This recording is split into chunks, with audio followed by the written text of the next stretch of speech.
Hello friend, जय हिंद, जय भारत, जय बीओसी। फ्रेंड्स, मेरा नाम प्रमोटर बीओसीएन रोशन कुमार आर्या है। ये तो रहा मेरा परिचय। आज का वीडियो बनाने का मेरा मुख्य उद्देश्य हमारे भारतवर्ष के महान क्रांतिकारी युवाओं के प्रेरणा स्रोत, भारत की स्वतंत्रता के लिए स्वयं को अपने देश के लिए सर्वस्व देकर बलिवेदी पर हंसते हंसते चढ़ने वाले वीर क्रांतिकारी शहीद आजम सरदार भगत सिंह का तरन दिवस है, जो कि 28 सितंबर को है। पर उन्हें याद करना और आज के युवाओं को भी अपने देश की बात आने पर उनके जैसा बनने के लिए प्रेरित करना है। तो आइए उनके बारे में बोलने से पहले एक शायरी। तो कहते हैं, आसान नहीं होती है जनाब क्रांतिकारी बनना, जनाब आसान नहीं होती है क्रांतिकारी बनना, कि दूसरे की खुशियों के खातिर अपने आप को मारना। तो आइए उनके बारे में कुछ जानते हैं। तो उनका पूरा नाम सरदार भगत सिंह था। उनका जन्म 28 सितंबर 1907 ईस्वी को बंगा लैलपुर ज़िला पंजाब, जो वर्तमान में पाकिस्तान में पड़ता है, वहाँ हुआ था।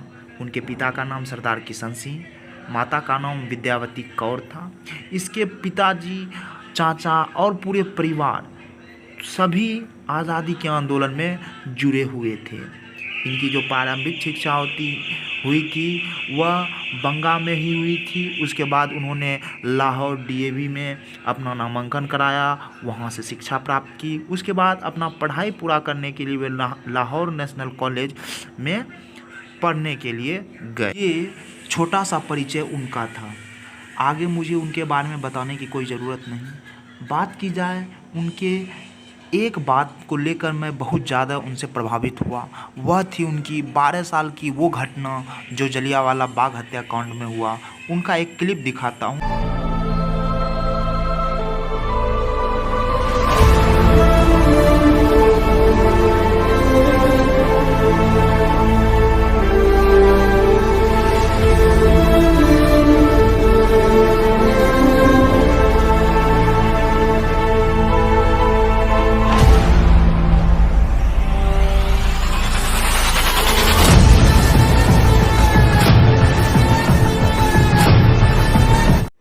यही वो घटना थी जहां से उन्होंने अपने क्रांतिकारी होने का रास्ता चुना था।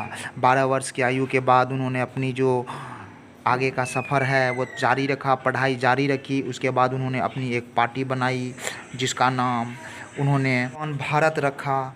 उसके बाद उन्होंने बहुत सारे प्रदर्शन सभाओं में सम्मिलित होकर विभिन्न दलों के साथ मिलकर अपने विचार मिलने लगे और अंत में अपनी पार्टी का विलय उन्होंने चंद्रशेखर आज़ाद की पार्टी हिंदुस्तान रिपब्लिक एसोसिएशन में करके एक नई पार्टी बनाई और वहीं से उनका सफ़र चालू आगे जारी रहता रहा। ऐसी ढेरियों कहानियाँ जो हमें प्रेरणा देती रहती है, वह बहुत सारे इनके जीवन में हुई। उन्हीं में से एक और घटना के बारे में मैं आप लोगों के बीच बताने जा रहा हूँ, जो उनके जेल के दिनों की है।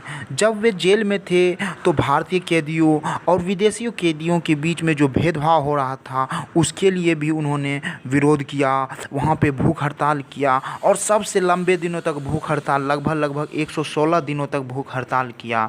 इससे उनका शरीर बहुत कमज़ोर हो गया, लेकिन अपने देश के प्रति उन्होंने कभी अपने प्रेम को कभी कम नहीं होने दिया और अंत में वह हंसी खुशी अपने फांसी को अपने चूमते हुए फांसी पर लटक गए।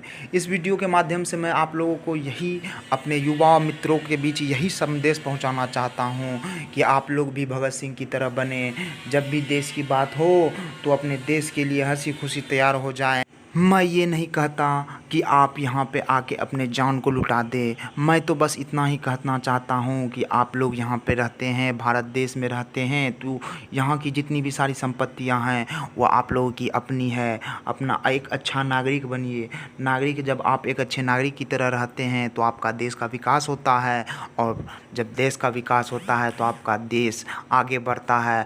और भगत सिंह के उस स्वतंत्रता जो हम लोग को दिलाने में अपना हंसी खुशी जो जान दे दिए, उसकी जान की जो कीमत है वो हम अपने अच्छे नागरिक बनने के साथ पूरा कर सकते हैं। जय हिंद, जय भारत, जय बीओसी।